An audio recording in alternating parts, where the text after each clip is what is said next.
Hi hello ನಮಸ್ತೆ. ಹೊಸ ಕತೆ ನಿಮ್ಮ ಜೊತೆ ಕನ್ನಡತಿ ಯೂಟ್ಯೂಬ್ ಚಾನಲ್ ಕಡೆಯಿಂದ ಎಲ್ಲರಿಗೂ ನಮಸ್ತೆ.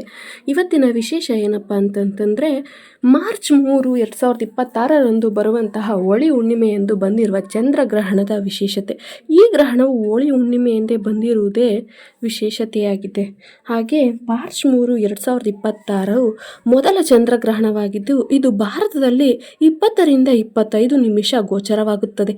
ಈ ಚಂದ್ರಗ್ರಹಣವು ಮಾರ್ಚ್ 3, 2026 ಸಂಜೆ 6:26 ಪ್ರಾರಂಭವಾಗಿ 6:46 ಅಂತ್ಯವಾಗುತ್ತದೆ. ಈ ಗ್ರಹಣವು ಆರಂಭವಾಗುವುದು ಮಾರ್ಚ್ 3 ರಂದು 2:16 ಆರಂಭವಾಗಿ 3:21 ಹೊತ್ತಿಗೆ ತೀವ್ರಗೊಳ್ಳುತ್ತದೆ. ಹಾಗೆ 6:26 6:46 ಮುಕ್ತಾಯವಾಗುತ್ತದೆ. ಈ ಗ್ರಹಣ ಸಂಪೂರ್ಣವಾಗಿರುತ್ತದೆ. ಇನ್ನು 7:52 ಈ ಗ್ರಹಣ ಬಿಡುಗಡೆಯಾಗುತ್ತದೆ.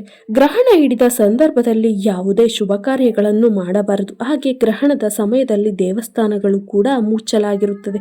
ಭಾರತದಲ್ಲಿ ಎಲ್ಲೆಲ್ಲಿ ಗೋಚರವಾಗುತ್ತದೆ ಅಂತಂದರೆ ಅರುಣಾಚಲ ಪ್ರದೇಶ, ಅಸ್ಸಾಂ, ನಾಗಾಲ್ಯಾಂಡ್, ಮಣಿಪುರ, ಮಿಜೋರಂನಲ್ಲಿ ಸ್ಪಷ್ಟವಾಗಿ ಗೋಚರಿಸಲ್ಪಡುತ್ತದೆ. ಹಾಗೆ ಕಲ್ಕತ್ತಾ, ಗುವಾಹಟಿ, ಇಟಾನಗರ, ಐಜ್ವಾಲ್ ನಗರಗಳಲ್ಲಿ ಗೋಚರವಾಗುತ್ತದೆ. ಇನ್ನು ದೆಹಲಿ, ಮುಂಬೈ, ಬೆಂಗಳೂರು, ಚೆನ್ನೈ, ಲಕ್ನೋ, ಜೈಪುರ್ ಈ ಭಾಗದ ಜನರು ಗ್ರಹಣವನ್ನು ಕಣ್ತುಂಬಿಕೊಳ್ಳಬಹುದು. ಹಾಗೆ ಈ ದಿನ ಚಂದ್ರನು ಕೆಂಪು ಮಿಶ್ರಿತ ತಾಮ್ರದ ರೂಪದಲ್ಲಿ ಕಾಣುತ್ತಾನೆ. ಈ ದಿನ ಆಕಾಶ ಪ್ರೇಮಿಗಳಿಗೆ ಚಂದ್ರಗ್ರಹಣ. ಹಾಗೆ ಇದನ್ನು ಕೆಂಪು ಚಂದ್ರಗ್ರಹಣ ಎಂದು ಕೂಡ ಕರೆಯುತ್ತಾರೆ. ಹಾಗೆ ಈ ಚಂದ್ರಗ್ರಹಣವನ್ನು ಬರೀ ಕಣ್ಣಿನಿಂದ ನೋಡಬಹುದು. ಹಾಗೆ ಗ್ರಹಣದ ಸಮಯದಲ್ಲಿ ಮಕ್ಕಳು ಮತ್ತು ಗರ್ಭಿಣಿಯರನ್ನು ಹುಷಾರಾಗಿ ನೋಡಿಕೊಳ್ಳಿ. ಹೊರಗಡೆ ಅವರನ್ನು ಕಳಿಸಬೇಡಿ. ಹಾಗೆ ಆ ಸಮಯದಲ್ಲಿ ಯಾವುದೇ ಅಡುಗೆ ಮಾಡಬೇಡಿ, ಊಟ ಮಾಡಬೇಡಿ. ಹಾಗೆ ಚಂದ್ರಗ್ರಹಣ ಸಮಯದಲ್ಲಿ ದರ್ಬೆ ಹಾಗೂ ತುಳಸಿಯನ್ನು ನೀರು ಮತ್ತು ಇನ್ನಿತರ ಮನೆಯಲ್ಲಿರುವ ವಸ್ತುಗಳಿಗೆ ಹಾಕಿಡಿ.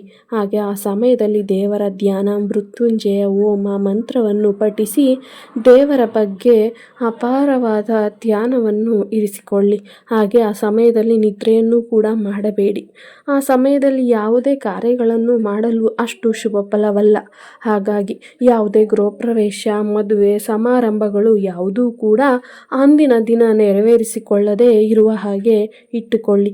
ಹಾಗೆ ಚಂದ್ರಗ್ರಹಣ ಮುಗಿದ ನಂತರ ಗಂಗಾಜಲ ಹಾಕಿ ಮನೆಯನ್ನು ಶುದ್ಧಿಗೊಳಿಸಿ. ಹಾಗೆ ದೇವರ ಕೋಣೆಯನ್ನು ಕೂಡ ಶುದ್ಧಿಗೊಳಿಸಿಕೊಳ್ಳಿ. ಹಾಗೆ ಚಂದ್ರಗ್ರಹಣ ಸಿಂಹರಾಶಿಯ ಮೇಲೆ ಬಹಳ ಪ್ರಭಾವವನ್ನು ಬೀರುತ್ತಿದೆ. ಹಾಗಾಗಿ ಸಿಂಹರಾಶಿಯವರನ್ನು ಬಹಳ ಎಚ್ಚರಿಕೆಯಿಂದ ಇರಲು ಹೇಳಿ. ಹಾಗೆ ಆ ರಾಶಿಯ ಚಿಕ್ಕ ಮಕ್ಕಳು, ಗರ್ಭಿಣಿಯರನ್ನು ಜೋಪಾನವಾಗಿ ನೋಡಿಕೊಳ್ಳಿ. ಹೀಗೆ ಹೋಳಿ ಹುಣ್ಣಿಮೆ ಎಂದು ಚಂದ್ರಗ್ರಹಣ ಬಂದಿರುವುದರಿಂದ ಅಂದಿನ ದಿವಸ ಹೋಳಿ ಕೂಡ ಆಚರಿಸಲಾಗುತ್ತಿಲ್ಲ. ಹಾಗಾಗಿ 4ನೇ ತಾರೀಕು ಹೋಳಿಯನ್ನು ಆಚರಿಸುತ್ತಾರೆ. ಯಾಕೆಂದರೆ ಅಂದು ಚಂದ್ರಗ್ರಹಣ ಆಗಿರುವುದರಿಂದ. ಹಾಗೆ ಚಿಕ್ಕ ಮಕ್ಕಳನ್ನು ತುಂಬ ಜೋಪಾನವಾಗಿ ನೋಡಿಕೊಳ್ಳಿ. ಚಿಕ್ಕ ಮಕ್ಕಳಿಗೆ ಏನೂ ಗೊತ್ತಾಗುವುದಿಲ್ಲ. ಅವರು ತುಂಬ ಮುಗ್ಧರು ಕೂಡ. ಯಾವುದೇ ಕೆಟ್ಟದ್ದು ಒಳ್ಳೆಯದು ಯಾವುದೂ ಗೊತ್ತಾಗುವುದಿಲ್ಲ. ಹಾಗೆ ಗರ್ಭಿಣಿಯರನ್ನು ಮನೆಯಿಂದ ಹೊರಗಡೆ ಕಳಿಸಬೇಡಿ. ಅದು ಅಷ್ಟು ಒಳ್ಳೆಯದಲ್ಲ. ಗ್ರಹಣವು ಮಕ್ಕಳ ಮೇಲೆ ಬೀರದಿರಲಿ ಎಂದು ಈ ಗ್ರಹಣದ ಸಮಯದಲ್ಲಿ ಯಾರೇ ಗರ್ಭಿಣಿಯರನ್ನಾದರೂ ಕೂಡ ಮನೆಯಿಂದ ಹೊರಗಡೆ ಕಳಿಸುವುದಿಲ್ಲ. ಹಾಗೆ ದೂರ ಪ್ರಯಾಣ ಕೂಡ ಮಾಡಬೇಡಿ. ದೂರ ಪ್ರಯಾಣವು ಅಷ್ಟು ಒಳ್ಳೆಯದಲ್ಲ ಎಂದು ಹೇಳುತ್ತಾರೆ. ಹಾಗೆ ನಿಮ್ಮ ಇಷ್ಟಾರ್ಥ ದೈವಗಳನ್ನು ಪ್ರಾರ್ಥಿಸಿಕೊಂಡು ದೈವದಲ್ಲಿ ನಿಮ್ಮ ಮೊರೆ ಏನಿರುತ್ತದೆ ಅದನ್ನು ಇಡಿ.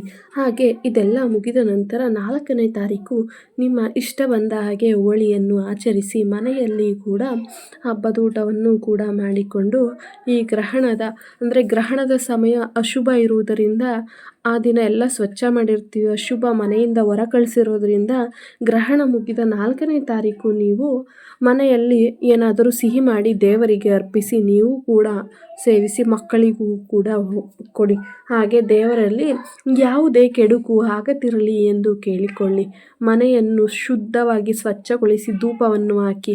ಅಂದಿನ ದಿನ ಯಾರೆಲ್ಲ ಈಗ ಸಿಟಿಗಳಲ್ಲಿದ್ದೀರ ಧೂಪ ಹಾಕಲ್ಲ, ಆದರೆ ಇನ್ನು ಕೆಲವರು ಕಂಠನ ಒಲೆ ಮೇಲೆ ಹಿಡಿದು ಅದಕ್ಕೆ ಕೆಂಡ ಮಾಡಿಕೊಂಡು ಧೂಪ ಹಾಕ್ತಾರೆ. ಆ ರೀತಿ ಧೂಪ ಹಾಕಲು ನಾಳೆ ಪ್ರಯತ್ನ ಪಡಿ. ಯಾವುದೇ ಕೆಟ್ಟದಿದ್ರೂ ಕೂಡ ಮನೆಯಿಂದ ಹೊರಗಡೆ ಹೋಗುತ್ತಂತೆ ಧೂಪ ಹಾಕಿದರೆ.